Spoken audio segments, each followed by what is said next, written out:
Kyoto isn't just temples and tradition, it's home to some of Japan's best noodle joints and hippest bars. Today I'll be showcasing delicious local spots that you can't miss, like ramen inside traditional buildings and hidden rooftop bars. Alright, let's get slurping.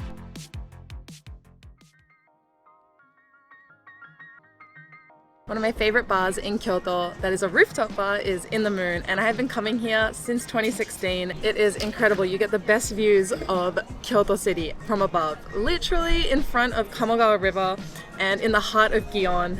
You have views of Yasaka Jinja in the distance. You have views of Kyoto Tower, as well as the sunset. It's just incredible. I love it so much. You can even see Kiyomizu-dera in the distance. My favorite seat used to be alongside the riverside, but now I like being in the corner where I can see the street behind me. It's literally my favorite place ever. I come here every summer, and even though it's springtime, it's open early this year. Usually I thought it was closed during the winter, but maybe that's not the case. Even though this is such a beautiful view, the prices are really reasonable. I ordered this mocktail and it's 800 yen for a lime and pear non-alcoholic drink, and it's so beautiful. Look at this color, it's like blue. Kanpai. This is really yummy. It's incredibly sweet though, so if you're not good with sweet things, don't go for this. This one's really popular with all the Japanese girls. Every time I come, they're all ordering this. And I also ordered myself something to snack on, which is just coming. This is called In the Moon, but downstairs they have a restaurant called In the Soup, and that's where all the food is coming from. So if you don't want to sit outside, or if it rains, you can go downstairs and enjoy just like a cozy kind of restaurant bar vibe. In the summer, when the sun sets, this place is magical. I always come here and like want to cry because I'm like, Kyoto is so beautiful. How did it even come to exist? Okay, my food arrived and I ordered a burger, the standard burger. They have 3 options, and this one is only 1,100 yen, so it's really affordable. Every time I come here, I usually get this as well as the chips. So these chips are really amazing because they put white truffle on it, which is a really popular flavor in Japan, I feel. Maybe around the world as well. They're the best I've ever had in Japan. These are so good. They're a bit expensive. I think these are like 900 yen. Perfect food for a rooftop bar like this. It's very casual, so everyone's just coming here in their normal attire. You definitely don't need to dress up. There's another bar that I really recommend in Kyoto called K36, and the view from there is also magnificent because you got the pagoda, but it's a lot more fancy and expensive, whereas this one, no cover charge, no table charge, and you just rock up. You do have to fight the crowds though. Come try and get like a side seat. That's the best place because you can kind of like look over the railing and enjoy it. This will get really busy if you come later in the afternoon or evening, so try and come when it opens and like 15 minutes early, because then you can pick like your seat.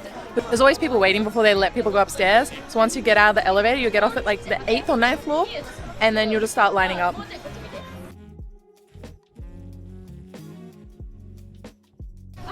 Even though we're only on about the 10th floor of this building, because Kyoto has a lot of laws and the government enforces that buildings don't get built that high, you have a really great view of the city.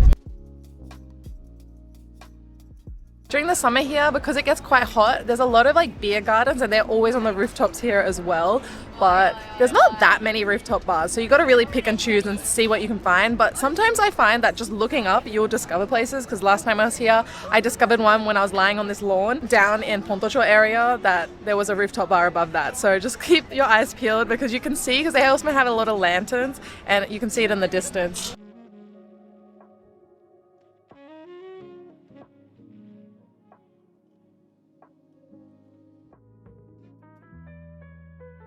Recently, I've been really into ramen and craving it all the time. While I'm traveling in Kyoto, I was like, I need to have some. I was searching around and found a ramen place that's actually located inside of a Machiya, which is the old Kyoto townhouse.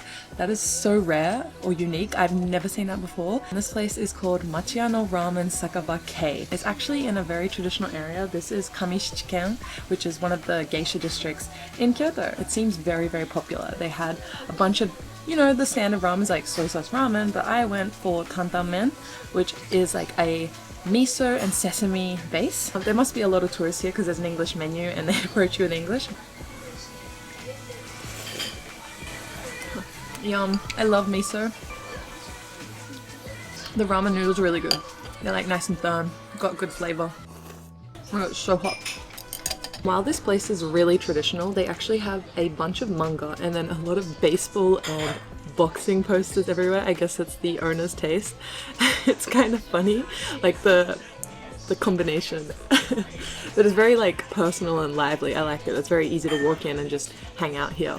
But the interior design is still very traditional because they've got the traditional lanterns. We also have these fans which are from the, you know, geisha district.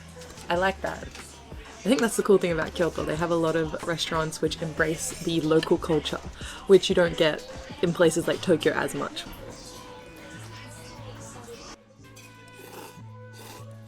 But I'm thinking I want to customize my ramen a little bit. I think this is vinegar. I love vinegar. So I'm gonna see how this tastes. Ah, 美味しいです。Of course, Kyoto is home to traditional snacks as well, and if you want something like that, today's sponsor will be just for you. This spring, Sakura Co invites you to enjoy Hanami, Japan's cherry blossom viewing tradition, with the Sakura in Bloom box. Sakura Co is a monthly Japanese artisan snack box where you can experience Japan from the comfort of your own home. Inside, there's a monthly booklet explaining cultural background as well as snack allergen info. We have Sakura flavored everything: Sakura mochi, Sakura castella, Sakura daifuku, Sakura senbei, Sakura kohakuto, and more. My favorite Japanese snacks are always the mochi ones. I'm literally in heaven. One unique tea you can find in Japan is the Sakura Blossom Tea, an infusion made by steeping pickled cherry blossoms in hot water. It's a really floral and a little bit of a salty tea, and it pairs so well with all the snacks inside. The adorable Sakura plate included this month works perfectly to plate the sweets, especially the warabi mochi. My little Sakura warabi mochi. So if you've never tried Sakura Co, this month the Sakura box is the best time to start, so grab yourself one or for a friend, and don't forget to use my discount code seerasan to save $5 off your very first order. Okay, now back to the video. It was not planned at all, but I've come out to grab some dinner in Jingu Marutamachi area at a place called Japanese Mazemen Maruta. Focus on a dish called Mazesoba, which is essentially like a type of ramen noodle, but they have a sauce and it's like mix it. So you got maze means to mix, so you got to mix it. And I got the cilantro, which is coriander, and also in Japanese pakuchi dish. And it's got a bunch of things in here. I can see some fried burdock. I have some raw egg, like not 100% raw, it's like a soft boiled egg. And this place is vegan friendly for anyone with dietary requirements. And this is the vegetarian broth. Look at that. I'm gonna give it a bite. I'm starved. I love this. I love coriander so much. And there's a bit of spice in here. That's right, there's like Japanese spice. I think it might be sancho. I love this. Wow, this is amazing. They had two options. You could either get it warm or cold, and I love cold noodles, so I've opted for cold, and this feels so refreshing. Apparently, this is a soy-based broth he used, so I was talking to the chef, and apparently, to make sure it's vegan friendly, what they need to do is ferment the sauce in some way, and then from that, it becomes vegan friendly, rather than using like dashi and all that. It's so tasty, and I love the fried bits of burdock. Like, it really complements it. I could see myself coming back here all the time. I think I came here like many years ago when I used to live around the corner, but I was talking to the chef and the owner. Apparently it's changed a lot because I don't remember it being like this. I think it's changed for the better.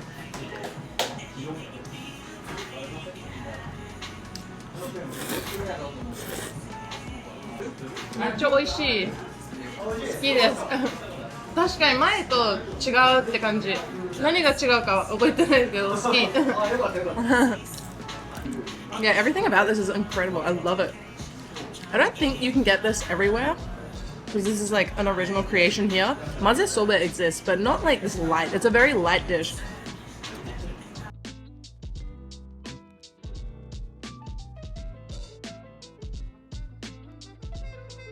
But yeah, they had cheese, they had natto. I was kind of contemplating natto, but I was like, maybe not today. They had like lime, and they had a few seasonal ones as well.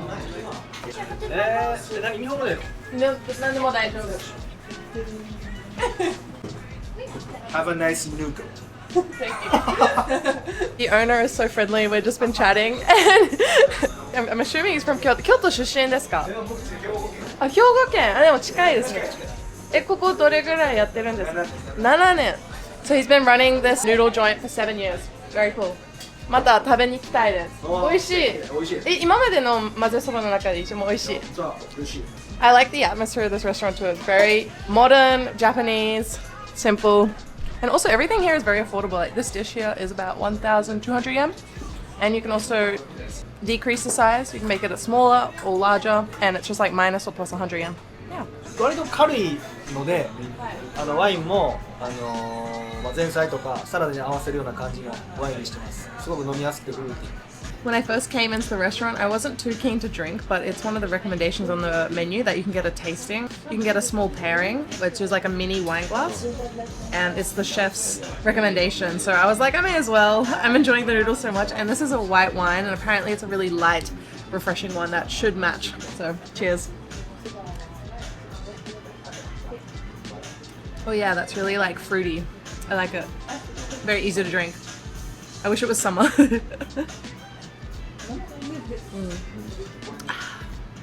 Now I'm gonna take a bite of the noodles to see how it goes together.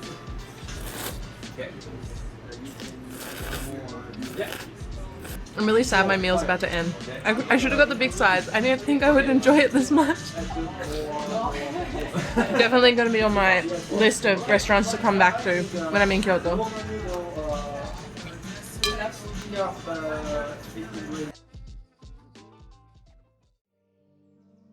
This ramen shop behind me here is very unassuming. It's down a really small alley here in Kyoto, and honestly most people walking around would miss it. But if you look very closely, you can see people dining as well as a kitchen through these little wooden bars. I've been going here for a few years now, and it's my little secret spot, and I'd like to share it with you because they have some of the best tsukemen, which are the dipping noodles, as well as ramen here in Kyoto. And to enter, we have to go inside a tiny little door. So let's go inside, shall we? And we're inside.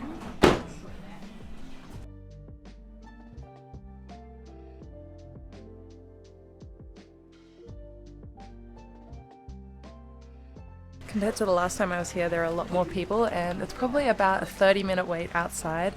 After waiting in the rain for a while, it was finally my turn to order off of one of the ticket vending machines, which you'll see typically at ramen restaurants. There are a few options on the menu here, but I tend to go for the same thing. It's this motsu beef style tsukemen. Super delicious. I can't wait to show you, and this is where we're seating. It's very cool inside as well, aesthetic wise. After waiting for about 30 minutes, it wasn't actually too long. I'm inside and seated, and I'm about the last customer of the day because I came right before they closed at 3 o'clock. I have a huge bowl, this is way bigger than I thought, of dipping noodles. These are like, they're similar to ramen, but they're a lot thicker in consistency and chewier. And I have my broth, which is piping hot here. I can see the steam coming off of it. And this is motsu tsukemen. So motsu is like beef intestine, which is a little, the concept, especially to Westerners, isn't great, but the flavor is really nice and it's a very rich broth. Oh, by the way, I also got an egg, which is a flavored egg that you often get at ramen and tsukemen restaurants. The noodles are chilled and the soup's warm, so it's a really nice combination. I love that feeling of like the cold and the warm. The atmosphere of the restaurant is probably my favorite thing about it, if not for the flavor, because it's a really cozy, comfortable, relaxed atmosphere, and it's inside a Machiya building, which is the old style Japanese building. And it only seats about 10 people in total, so you definitely have to line up, but I think it's worth the wait. And this kind of dining atmosphere is just so rare. Even in Japan you find it, but I feel like it's special to Kyoto for sure. The consistency of these noodles is my favorite. It's chewy. I love chewy noodles. We've also got a few vegetables here, like some green beans, as well as some negi, which is Japanese spring onion, and inside the soup there's actually cabbage as well. I remember the first time I ever came here, I was so impressed that to get your spices as well as your chopsticks, you have to open this little hidden drawer, and it's right below where you're sitting, in front of you actually. Garam masala, sansho, you have ichimi, as well as another one which I can't read. And they're like inside these kind of shakers. I love sansho. It's kind of this really spicy Kyoto spice. So I'm gonna put some in. You just squeeze it like this, or push it, and it just comes out. But be careful, this is quite strong. It's fun customizing your dish. I feel like that's one of my favorite things about these dipping noodles or ramen.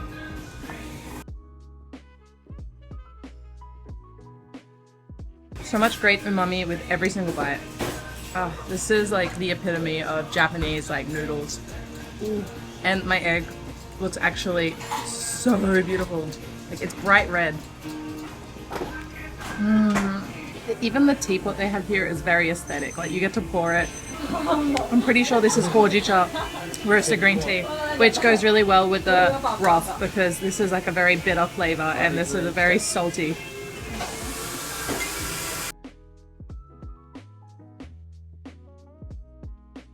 There's actually another ramen place, or Tsukemen ramen place in Kyoto that I really like, and it has a similar atmosphere to it. It's called No Name Ramen, and it's in downtown Sanjo.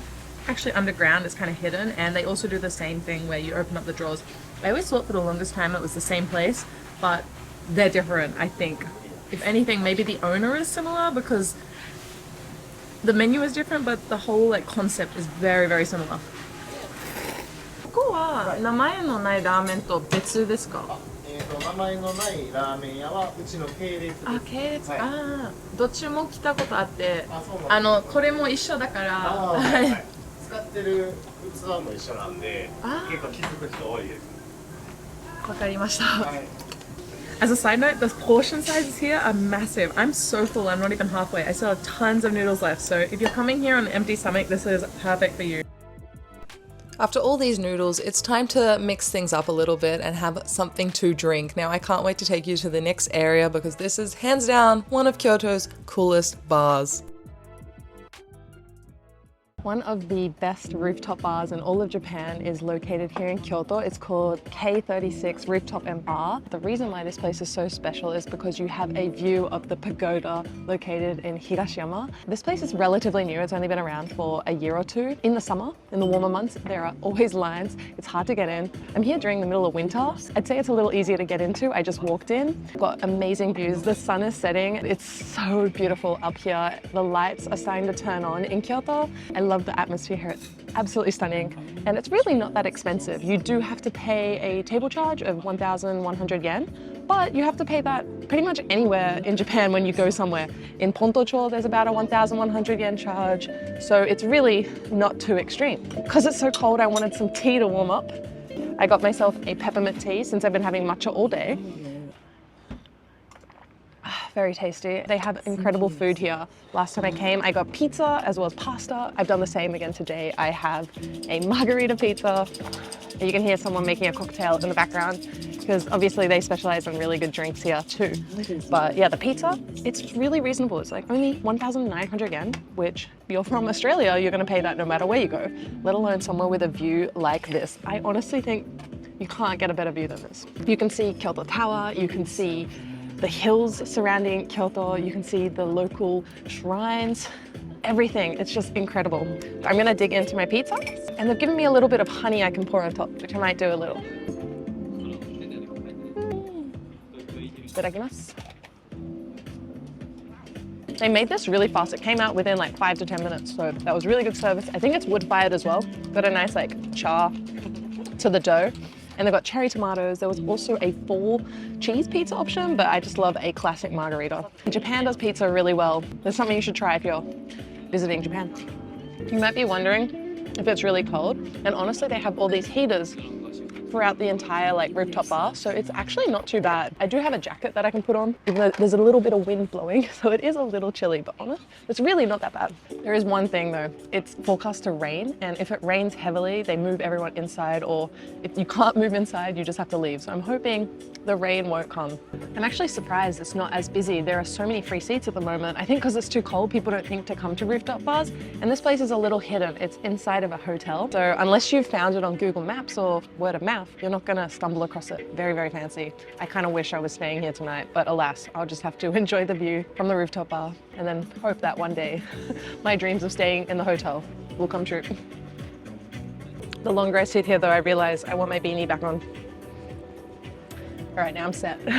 Definitely not fancy, but warm.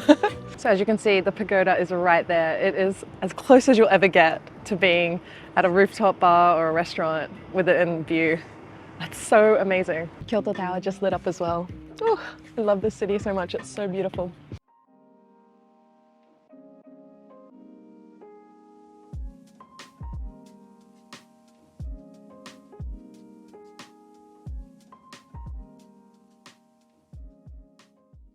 I was walking along the streets of Kyoto when I stumbled across a really intriguing looking shop, and they're selling Kyoto style Tantan, which is like a spice noodle. This is one of my favorite types of ramen, and it seems really popular. So I had to slip in while there was a bit of a lull, and there's already other customers coming in. The cool thing about this place is that you get to customize your dish. So you'll write on a piece of paper, like if you want the green onion or the meat, chili oil, if you want soup or soupless. And I went for the classic with all the toppings. Itadakimasu. Every single review on Google was so highly rated, I had to come in. Oh my God, this is amazing. Wow, every Google review said it was amazing, and it is amazing. This is so creamy. The sesame flavor just like packs such a good punch. Oh my goodness. This is amazing. This is like, I love sesame. A little bit of the spiciness from the chili oil, but it's not overpowering. Oh my God, this has actually ruined like other places for me. This is next level. I went for the firm noodles because that's my preferred style, and this is amazing. They're playing some nice jazz music, so it's very relaxed, chill, and there's only about 2, 4, 6, there's only about 8 seats. So it's very intimate. Staff are really friendly, and they had English. This place is definitely pretty new. They've got very modern interior, and it's nice. They have like a little shrine up there. There's like sake. Look at that, right up there. That's amazing. I love it. It's very cute, very local. And I'm so lucky I didn't have to wait. There was like literally signs outside being like, you wait here. Got some tsukemen on the side, which are really big in Kyoto, which actually go quite well with this dish. Oh, this is so good. And this was just like me stumbling across it. So that's the thing when you're in Japan, and in Kyoto in particular, just walk and you'll find the coolest restaurants and places. When you go to restaurants in Japan, you can often get free tea, complimentary. I learned about a new type of tea on this trip to Kyoto. It's called bancha, and there's a sign right there. It's like "Akasaka yo o bancha arimasu." This type of tea is traditionally like the leftover tea leaves that weren't premium, but nowadays it's like common for shops to just give it out. Yeah, that was a cool coincidence. So if you come here, you can ask for tea, or if you go to other places, you can also ask like, do you have the free tea? I think I've had bancha so many times, I just didn't know it was bancha. It has like a mixture between like hojicha, because this is also roasted, I think. Because hojicha used to also be considered lower grade, because that's why they're roasting it. And like mugicha. I think I got to experience some of Kyoto's best ramen and bars, but let me know if I missed anything. Please like and subscribe, and I'll see you guys in another video. Bye!